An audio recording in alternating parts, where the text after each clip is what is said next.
السلام علیکم ورحمۃ اللہ وبرکاتہ۔ آج ہم سورہ دخان کی آیت نمبر 10 سے لے کر آیت نمبر 16 تک ترجمہ پڑھیں گے، اور ان آیات میں اللہ کی طرف سے جو ہمیں عبرت اور نصیحت کی باتیں بتلائی گئی ہے انہیں سمجھنے کی کوشش کریں گے۔ اعوذ باللہ من الشیطان الرجیم، بسم اللہ الرحمن الرحیم۔ فارتقب یوم تأتی السماء بدخان مبین۔ سو تو انتظار کر اس دن کا جس دن آسمان سے صاف دھواں ظاہر ہوگا۔ یغشی الناس، وہ دھواں لوگوں کو ڈھانک لے گا۔ ھذا عذاب علیم، یہ درد بھرا عذاب ہوگا۔ اس آیت میں دخان کا لفظ ہے جس کا معنی دھواں ہے۔ اسی لفظ کی وجہ سے مکمل سورت کا نام سورہ دخان رکھا گیا۔ اس آیت مبارکہ میں جس دھوئے کے ظاہر ہونے کا تذکرہ ہوا، تو کیا یہ واقعہ ہو چکا یا یہ واقعہ آئندہ ہوگا؟ تو اس کے متعلق مفسرین کی دونوں رائے ملتی ہے۔ عبداللہ ابن عباس رضی اللہ تعالی عنہ اس آیت میں دھوئے سے مراد یہ لیتے ہیں کہ کفار مکہ جو اللہ کے پیغام کو ماننے تیار نہیں تھے، انہیں اس آیت میں عذاب کی دھمکی دی ہے۔ چنانچہ یہ عذاب کفار مکہ پر کال کی شکل میں مسلط ہوا۔ اس قدر سخت قحط میں لوگ مبتلا ہوئے کہ انہوں نے مردار کا گوشت، کھال، ہڈیاں کھانا شروع کر دی۔ بھوک کی سختی کی وجہ سے آنکھوں کی بینائی میں کمزوری آنے لگی۔ جب فضا میں دیکھتے تو دھواں سا نظر آتا۔ اس آیت کریمہ کا یہی مطلب ہے۔ عبداللہ ابن عباس رضی اللہ تعالی عنہ نے اس کی یہ تفسیر کی، جبکہ دیگر صحابہ جیسے حضرت علی رضی اللہ تعالی عنہ، ابن عباس، ابن عمر، ابو ہریرہ رضی اللہ تعالی عنہ، ان حضرات نے اس آیت مبارکہ میں دخان سے مراد قیامت کی نشانیوں اور قیامت کی علامتوں میں سے ایک علامت ہے دھوئے کا ظاہر ہونا۔ یہ حضرات فرماتے ہیں کہ اس آیت میں دھوئے سے مراد وہ قیامت کی علامت اور قیامت کی نشانی ہے۔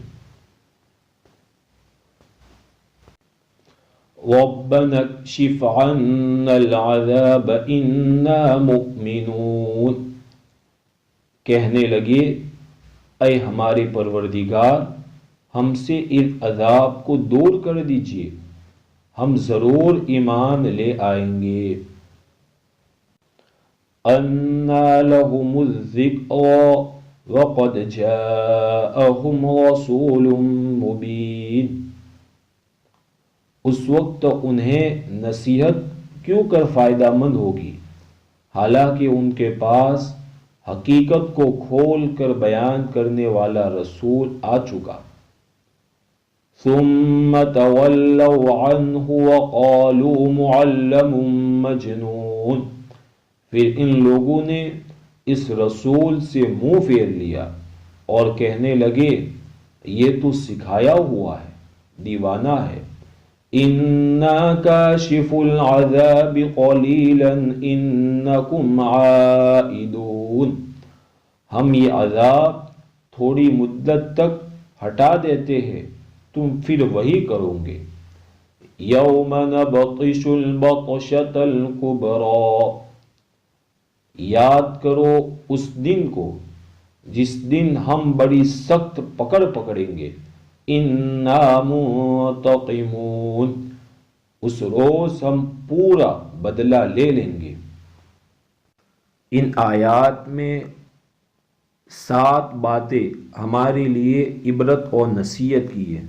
نمبر 1، معصیت اور نافرمانی کی سزا کبھی کبھار اللہ پاک دنیا میں بھی چکھا لیتے ہیں۔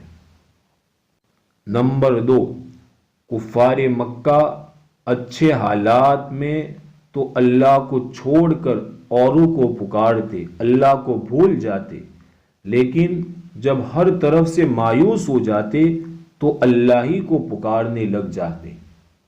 اسی کے باوجود ہمارا یہ عقیدہ ہے، ہمارا یہ ایمان ہے کہ وہ لوگ چاہے برے حالات میں ہر طرف سے مایوس ہو کر اللہ کو پکارتے ہو لیکن وہ جہنمی ہے۔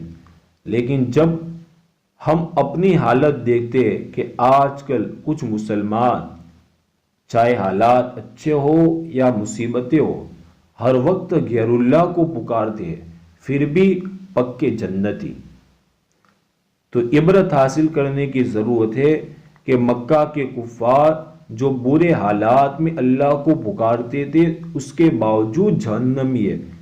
تو اگر کوئی مسلمان صرف کلمہ پڑھنے کی بنیاد پر یہ سمجھے کہ میں نے کلمہ پڑھ لیا، اب چاہے میں کسی کے سامنے بھی اپنے آپ کو جھکاؤں، مشکلوں میں کسی کو بھی پکاروں، حاجتوں کی تکمیل کے لیے کسی کے سامنے بھی اپنی دعائیں مانگو اور اپنی مرادیں مانگو، یہ چیز جو ہے انسان کو شرک میں مبتلا کر لیتی ہے۔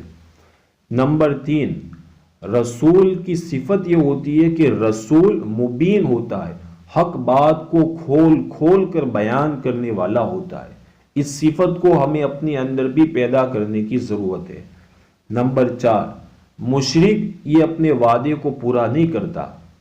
حالات جب برے ہو اس وقت وعدہ تو کرتا ہے، لیکن جب حالات اچھے ہو گئے تو اس وقت کیے ہوئے وعدے کو پورا کرنے کے لیے تیار نہیں ہوتا۔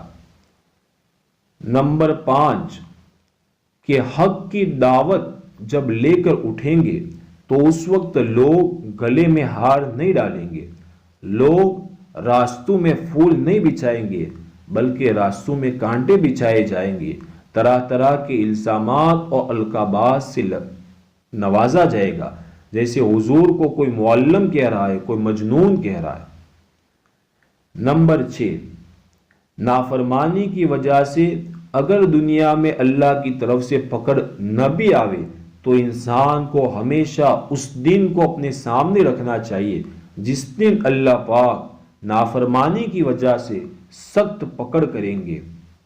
نمبر 7، جب انسان تکلیف اور مصیبت میں مبتلا ہوتا ہے اس وقت یہ سوچتا ہے کہ اگر یہ مصیبت ہٹ گئی تو میں اللہ کے ہر حکم کو پورا کرنے والا بن جاؤں گا، لیکن جب مصیبت ہٹ گئی، جب تکلیف دور ہو گئی تو انسان کی روش وہی ہوتی ہے جو مصیبت سے پہلے ہوا کرتی تھی۔ الغرض یہ 7 باتیں ہمارے لیے عبرت اور نصیحت کی باتیں، ان میں سے کسی بھی بات میں ہمارے اندر کمی ہے، کوتاہی ہے، تو اس کمی اور کوتاہی کو دور کرنے کی کوشش کرے۔ اللہ پاک ہمیں ان آیات میں جو نصیحتیں کی گئی ان نصیحتوں کے اوپر عمل کرنے کی توفیق نصیب